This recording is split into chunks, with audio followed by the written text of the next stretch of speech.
ஓம் ஸ்ரீ வராகி தாயே போற்றி. என் அன்பு குழந்தையே, உன்னுடைய குல தெய்வமாக, உன்னுடைய குலத்தை காக்கும், குடும்பத்தை காக்கும் தெய்வமாக இந்த வராகி அம்மா நானே உனக்கான வெற்றி செய்தியை சொல்கிறதுக்காக வந்திருக்கேன். உன் வாழ்க்கையில் நீ என்ன செய்யணும், ஏது செய்யணும், இனிமேல் எப்படி வாழ்க்கையை வாழணுன்ற பல விஷயங்களை உன்னிடம் பகிர்ந்து கொள்வதற்காக தான் நான் உன்னை தேடி வந்திருக்கேன் என் செல்லமே. என்ன மனசில் நினச்சி வாழ நினைக்கிற உன்னையே உன் குடும்பத்தையும் பாதுகாக்க வேண்டிய பொறுப்பு எனக்கு இருக்கிறதல்லவா?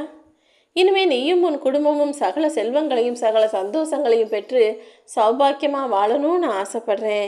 உன் பக்கத்தில் எத்தனையோ பேர் இருந்தாலும் உனக்குன்னு ஒரு கஷ்டம் வரும்போது யார் வந்து நிற்கிறாங்கன்னு பாரு.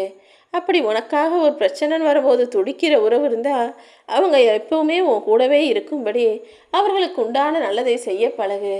உன்னிடம் இருப்பதையெல்லாம் நேசிக்க மறுத்து விட்டு இல்லாதது எது இருக்கிறதோ அதுதான் எனக்கு வேணும்னு நீ அடம்பிடிச்சின்னா உன் வாழ்க்கை எப்படி இன்பமயமாக இருக்கும், சந்தோஷமானதாக இருக்கும். எல்லாருக்குமே வாழ்க்கையில் சில விஷயங்களை கொடுத்துருக்கேன், சில விஷயங்களை கொடுக்காம விட்டுருக்கேன். உனக்கு கொடுக்காத விஷயங்களை எனக்கு வேணும்னு நீ கேட்குறதெல்லாம் சரிதான்.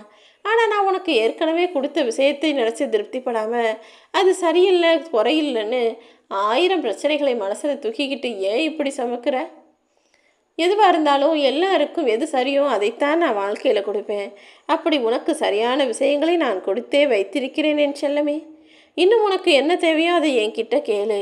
எப்படியாவது அதை உன் கைகளில் உன் வாழ்க்கையில் கொண்டு வந்து சேர்க்க வேண்டியது என்னுடைய பொறுப்பு. ஏதாவது ஒரு விஷயத்தை நினச்சா உன்னையும் அறியாமல் உன் மனசு புன்னகைக்குதுன்னு எனக்கு தெரியும். அப்படி நீ புன்னகைக்கக்கூடிய அந்த சந்தோஷமான வாழ்க்கையை உனக்கு நான் நிச்சயமாக தருவேன். அது யாராக இருந்தாலும் சரி, எதுவாக இருந்தாலும் சரி, எதை நினைக்கும் போது உன் மனசு சந்தோஷப்படுதோ அதை நிச்சயமாக உன் வாழ்வில் கொண்டு வந்து தர வேண்டியது என்னுடைய பொறுப்பு தானே. உன்னுடைய ஆசை நிறைவேறணுங்கிறதுக்காக அடுத்தவங்களை ஏமாற்றி உன் காரியத்தை சாதிக்க நினைக்காத. அப்படி அடுத்தவர்களை ஏமாற்றி பெற நினைக்கும் எதுவும் உன் வாழ்க்கையில் நினச்சி நிற்காது. நீ ஆசைப்பட்ட வாழ்க்கையே உன்னை ஏமாற்றக்கூடாது என நினைத்தால் ஆசைப்பட்டதை நேர்மையான வழியில் அடைய முயற்சி செய்யன் செல்வமே. ஆண் பிள்ளையோ பெண் பிள்ளையோ அவங்கள அடக்கமாக ஒடுக்கமாக வளர்க்கணும்னு நான் சொல்லலை. அவங்கள செலவாளியாமல் வளர்க்காம அவங்களுக்கு நல்லதை சொல்லி கொடுத்து கஷ்டத்தை புரிய வச்சு வாழ்க்கைனா என்னங்கிறத அனுபவமாக கற்றுக்கொடுன்னு சொல்கிறேன். முன்பெல்லாம் பிள்ளைகளுக்கு எல்லா வேலையும் சொல்லி கொடுத்ததோடு அவர்களை செய்ய வச்சு அது அவங்களுக்கு கஷ்டமாக இருந்தாலும் அதை பற்றி யோசனைப்படாமல் அவங்களுக்கு எல்லா கஷ்ட நஷ்டங்களையும் உணர வச்சு வளர்த்தாங்க. அவங்களும் ரொம்ப பொறுப்போடு இந்த கால வாழ்க்கையை வாழ்ந்துக்கிட்டு இருக்காங்க. ஆனால் இப்போது உள்ள பிள்ளைகள் மிகவும் செல்லமாகவும் செலவாளியாகவும் இஷ்டத்திற்கு வாங்க நினைப்பதையெல்லாம் வாங்கி கொடுக்கக்கூடிய பெற்றோர்கள் கொண்ட குடும்பமாகவும் வாழ்ந்துக்கிட்டு இருக்காங்க. இது அவர்களின் வாழ்க்கையை பாதிக்கும் என்பதை பெற்றவங்க கூடிய சீக்கிரம் புரிஞ்சுக்க தான் போகிறாங்க. ஆனால் என் செல்ல பிள்ளையே, நீ உன் வாழ்க்கையில் அந்த தவறை செஞ்சிடக்கூடாது. பிள்ளைகள்னால் அவங்களுக்கு கஷ்ட நஷ்டத்தையும் லாப நஷ்டத்தையும் பணம் எப்படி வருது போகுதுன்ற விஷயத்தையும் வேலையை எப்படி செய்யணும், எந்த வேலையை எவ்வளவு சுலபமாக செய்யணும், எதை எப்படியெல்லாம் யோசிக்கணுன்ற பல விஷயங்களையும் சொல்லி கொடுத்து வளர்க்கப்பார் என் செல்லமே. இந்த உலகத்தில் எத்தனையோ பேர் குற்றம் செஞ்சாலும் எல்லாருமா அதுக்கான தண்டனையை பெற்று திருந்துகிறார்கள்? நிச்சயமாக கிடையாது. ஒரு சில குற்றவாளிகள் தான் தவறு செஞ்சால் மாட்டிக்கிட்டு தண்டனை அனுபவிக்கிறான். நிறைய பேர் மாட்டிக்காமல் தலைமறைவாக இந்த உலகத்தை சுற்றி வந்துக்கிட்டு இருப்பாங்க. அதுலேயும் பிடிக்கவே முடியாத குற்றவாளி சில பேர் நல்ல உயர்ந்த பதவியில் இருந்து அடுத்தவனை ஏமாற்றி அடுத்தவனை கஷ்டப்படுத்தி சந்தோஷமாக வாழ்பவனாகவும் இருக்கிறான். அது அலுவலகமாக இருந்தாலும் சரி, அரசியலாக இருந்தாலும் சரி, எல்லா இடங்கள்லையும் இதுதானே நடக்கிறது. என் அன்பு பிள்ளையே, உன் வாழ்க்கையில் எப்போதுமே செலவு போக மிச்சத்தை சேர்த்து வைக்கலாம் நினைக்காம முதல்ல சேமிப்புக்காக கொஞ்சத்தை எடுத்து வச்சுட்டு அப்புறமா மிச்சத்தை செலவு செய். அடுத்தவர்களிடம் அன்பு கொள்வதை விட அவர்களை பற்றி சரியாக புரிஞ்சுக்கணுன்றதை ஒரு காலத்திலையும் மறந்து விட வேண்டாம். நீ ஒருத்தவங்களை சரியாக புரிஞ்சுக்கிட்டினாலே அது தானாக உன்னுடைய அன்பை அவர்களுக்கு வெளிப்படுத்தும். அந்த உறவும் காலாகாலத்திற்கும் நிலைத்திருக்கும் என் செல்லமே. நீ இதுவரைக்கும் வாழ்ந்த வாழ்க்கையை யாராலும் அழிக்கவோ மாற்றவோ முடியாது. இனிமேலாவது நீ உன் வாழ்க்கையை தெளிவாக நல்ல சிந்தனையோட புத்தியோட பொறுமையோட ஜெயிக்கக்கூடிய வாழ்க்கையை வாழணுன்றது முடிவை எடுத்துக்கோ. ஏன்னா நீ கற்றுக்கிட்ட பாடங்களும் இத்தனை நாள் அனுபவித்த கஷ்டங்களும் இனி நிச்சயமாக உன்னை தோற்க விடாது. உன் வாழ்க்கையிலேயும் நீ ஜெயிப்பாய் என் செல்லமே.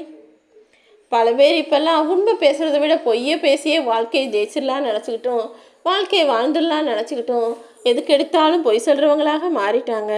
சின்ன விஷயத்துக்கு தானே பொய் சொல்கிறோம், இதில் யாருக்கு என்ன கஷ்டம்னு யோசிக்காதே. எப்போதும் உண்மையே பேசக்கூடிய ஆளாக இருந்தினாதான் உனக்கு இந்த உலகத்தில் மதிப்பும் மரியாதையும் கிடைக்கும். சிக்கலை உருவாக்குபவன் நிச்சயமாக தப்பிச்சிடுவான். ஆனால் அந்த சிக்கலை தீர்த்து உதவி செய்ய வந்தானே அவன் மாட்டிக்குவான். எப்போதுமே பல திருடர்கள் எடுப்பதை விட எடுத்தது திரும்ப வைக்கும்போது மாட்டுபவர்களாக தான் இருக்கிறாங்கன்றது உண்மைதானே? நீயும் எந்த சிக்கலிலும் மாட்டிக்கொள்ளாமல் யார் பிரச்சனையை தீர்க்கிறதுக்கு முன்னால் போய் நிற்காம உன் வாழ்க்கையில் எதை செய்யணுமோ அதை செஞ்சு முன்னேறப்பார். உன்னை நம்ப வச்சு ஏமாத்தின பல பேர் இந்த உலகத்தில் இருக்காங்களே. நான் இன்னும் எத்தனை நாள் இப்படி ஏமாற போகிறனோ, என்னை காப்பாற்றுமா தாயே, எனக்கு நான் நினச்ச விஷயத்தை நல்லபடியாக முடிச்சு கொடுங்கன்னு நீ வருந்துவதும் எதிரைப்பட்டதும் எனக்கு தெரியும். உன்னை ஏமாத்தினவங்களை பெருசாக ஏமாறும்படி நான் செய்யத்தான் போகிறேன். அவங்களுடைய வாழ்நாள் முழுவதும் வருங்காலம் முழுவதும் வருந்தும் காலமாகத்தான் இருக்க போகுது. நீ எதை நினச்சும் கவலைப்படாமல் நிம்மதியாயிரு. நீ நல்லதையே நினச்சி ரொம்ப யதார்த்தமாக மனசில் பட்டதை பேசினாலும் அதை கேட்பவர்கள் பெரும்பாலும் அதை தப்பாகவே புரிஞ்சுக்கிறாங்களா? ஏன்னா நீ டக்குன்னு படப்படன்னு மனசில் பட்டதை உடனே பேசிடுற, கொஞ்சம் கத்தி பேசுகிற. ஆனால் இப்போ உள்ள மனிதர்கள் உண்மையை கத்தி பேசினாலும் அதை தப்பாக தான் நினைக்கிறாங்க. அதுவே பொய்யை பொறுமையாய் மெதுவாய் சொன்னாலும் அதுதான் சிறந்ததுன்னு நினைக்கக்கூடிய ஆட்களாக மாறிட்டாங்க. நீ கொஞ்சம் மெதுவாக பொறுமையாக சொல்ல வர்ற விஷயத்தை அமைதியாக சொல்ல பழகு. உண்மை என்னதான் உறக்க சொல்லிய காலமெல்லாம் முன்பாக இருந்தது. இப்போ உண்மையோ பொய்யோ அதை மெதுவாக சொல்லி மெதுவாக அடுத்தவங்க மனசுக்குள்ளே ஏற்ற வேண்டிய காலமாக இருக்குது. அடுத்தவங்க வாழ்க்கை எப்போ நிலைமையில இருக்குது, என்ன சூழ்நிலையில் அவங்க இருக்காங்கன்னு தெரியாமல் அவங்க நிலைமையிலேருந்து பார்க்காம யாரையும் எதுவும் நீ குறை சொல்ல வேண்டாம் என் செல்லமே. ஏன்னா ஒருத்தர் தவறு செஞ்சுட்டாங்கன்னு சுலபமாக சுட்டி காட்டிடலாம். ஆனால் அவங்க நிலைமையிலேருந்து பார்த்தா தானே அவர்களுடைய வலியும் வேதனையும் புரியும்.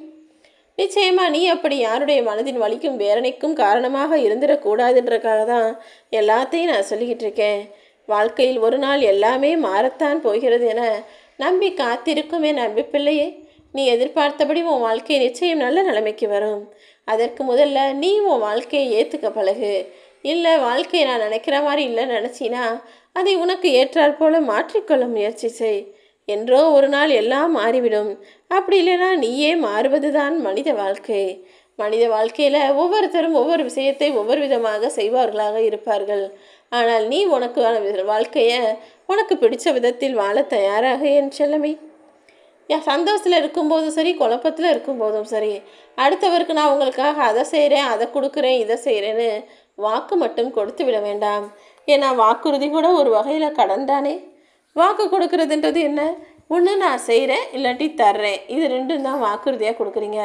இது ஒரு வகையில் கடன் கொடுப்பதையும் கடன் வாங்குவதையும் போல தான். யாருக்கும் எப்போதும் நான் செய்கிறேன்னு சொல்லி வாக்கு கொடுத்துட்டினா அதை நீ செய்யாமல் இருக்கும் வரைக்கும் நீ கடனாளியாக தான் நினைக்கப்படுவாய். நீ ஒருபோதும் சந்தோஷத்தில் இருக்கும்போதும் கவலையில் இருக்கும்போதும் அடுத்தவருக்கு வாக்கு கொடுத்துடாம பொறுமையாக நிதானமாக இருக்கும்போது மட்டும் வாக்கு கொடுத்து செய்வேன்னு சொல்லிட்டு அதை செஞ்சு முடிச்சிடு. தேவையில்லாமல் நீ அவமானப்படக்கூடாது என் செல்லமே. இதனால் வரை நீ பட்ட அவமானங்களும் உன் மனசடைஞ்ச வருத்தங்களும் வேதனைகளும் கூடிய சீக்கிரமே உன் வாழ்க்கையை அழகாக மாற்ற தான் போகுது. அதுவரையிலும் உன் மனம் போர்க்களமாக தவிப்பதும் துடிப்பதும் எனக்கு தெரியும். முதல்ல உன் மனசுக்கு கட்டளையிட்டு உன் மனசை அமைதிப்படுத்தக்கூடிய தளபதியாக நீ இருக்க பழகு.